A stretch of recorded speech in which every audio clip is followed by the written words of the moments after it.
Assalamualaikum warahmatullahi wabarakatuh. Anak-anak, berjumpa kembali dengan saya Ibu Kusmiati pada pembelajaran kimia kelas 12. Pada saat ini Ibu akan menjelaskan tentang konsentrasi larutan sebelum kita menginjak ke bab sifat koligatif larutan.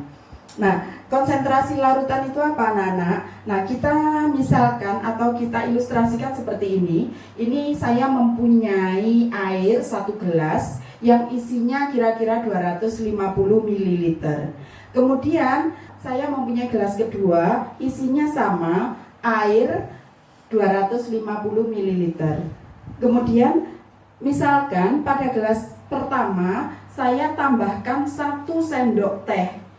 1 sendok teh gula pasir, misalnya demikian.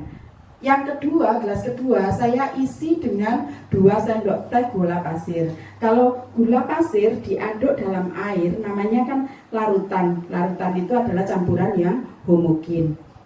Nah, kalau kita perhatikan larutan 1 dengan 2, itu pekat yang mana, anak-anak?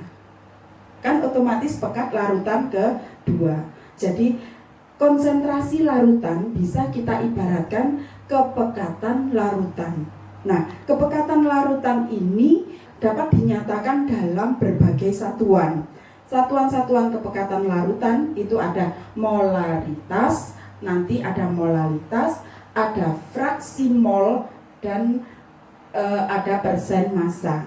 Sebetulnya untuk molaritas sudah kita bahas waktu kalian kelas 10. Apa itu molaritas?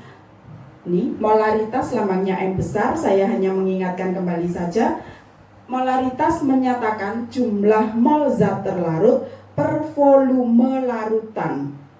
Jadi molaritas menyatakan jumlah mol zat terlarut per volume larutan. Nah, mol zat terlarut itu saya ingatkan lagi, mol zat terlarut, mol itu bisa dicari dari gram terlarut dibagi dengan mr zat terlarut. Itu adalah mol. Sedangkan volume larutan di sini harus dalam satuan liter.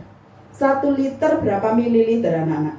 1 liter 1000 mililiter. Jadi kalau volumenya masih dalam satuan mililiter atau sentimeter kubik, berarti harus dijadikan volume dalam satuan liter atau desimeter kubik.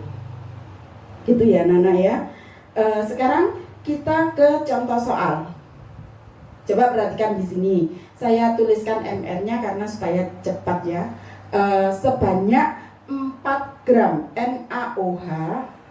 NaOH itu ArNa 23, O-nya 16, H-nya 1, sehingga kalau ditotal MR-nya ketemu 40. Saya ulang, sebanyak 4 gram NaOH terlarut dalam 100 ml larutan. Hitung molaritas larutan. Coba kita lihat di sini. Molar tadi menyatakan mol zat terlarut per volume larutan dalam satuan liter. Atau molar sama dengan massa zat terlarut dalam satuan gram dibagi MR-nya dibagi volume larutan dalam satuan liter. Di sini 4 gram NaOH, MR-nya 40 dibagi volumenya dalam satuan liter. Ini karena baru mililiter sehingga harus dijadikan liter. Kalau 100 ml berarti dibagi 1000 sehingga 0,1. Sehingga di sini 4 per 40 adalah 0, berapa, Nana? 0,1. Kemudian dibagi 0,1. Maka hasilnya, maaf anak-anak ya, ini tadi hasilnya keliru, sehingga hasilnya adalah 1 molar. Bisa dipahami ya? Yang kedua, anak-anak, saya jelaskan tentang molalitas. Apa itu molalitas? Molalitas menyatakan jumlah mol zat terlarut per kilogram pelarut. Jadi yang dihitung hanya pelarutnya saja, bukan larutan. Ingat anak-anak, yang namanya larutan pasti terdiri dari terlarut dan pelarut. Kalau molalitas itu mol zat terlarut per kilogram pelarut. Atau Karena mol itu gram per mr, jadi bisa saya jelaskan seperti ini. Molal sama dengan gram terlarut per mr-nya dibagi dengan kilogram pelarut.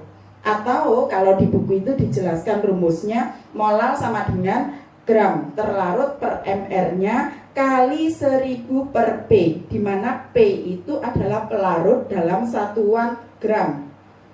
Kalau yang kamu memakai rumus ini, maka ini P-nya harus dalam satuannya gram. Saya contohkan ke soal, kita terapkan dalam penerapan soal. Coba perhatikan di sini, sebanyak 90 gram glukosa. Glukosa itu C6H12O6. Di sini saya tuliskan mr-nya 180 kalau sudah dihitung. Terlarut di dalam 200 gram air. Jadi pelarutnya adalah air. Terlarutnya adalah glukosa. Hitung molalitas larutan. Molalitas sama dengan gram terlarut per mr-nya dikali 1000 per gramnya pelarut.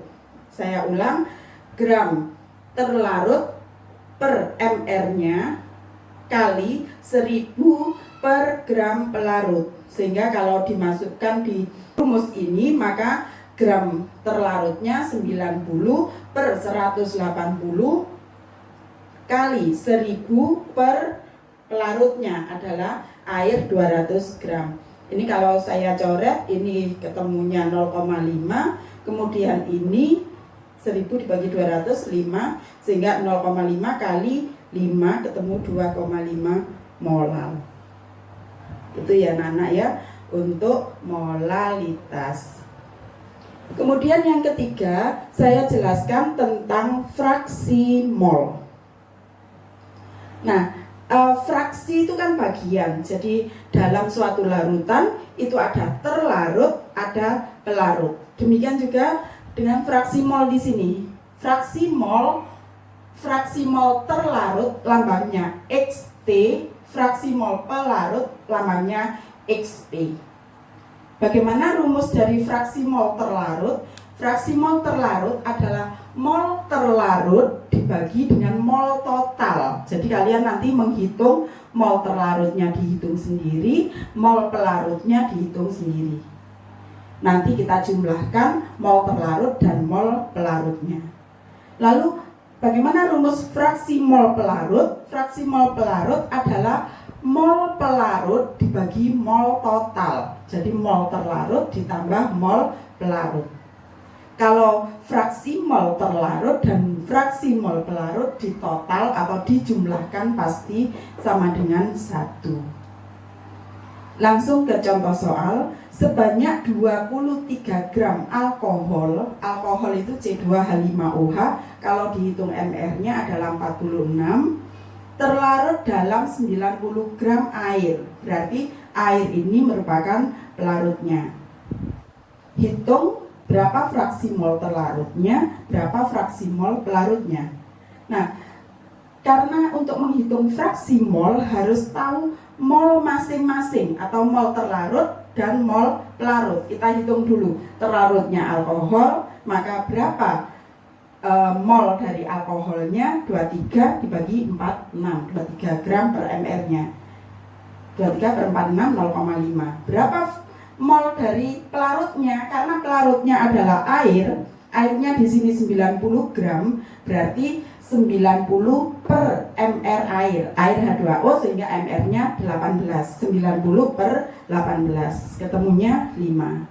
Maka kalau sudah ketemu mol masing-masing, kalian tinggal menghitung berapa XT-nya. XT atau fraksi mol terlarutnya adalah mol terlarut, ini mol terlarut dibagi dengan mol total. Ini mol totalnya, terlarut dan pelarut.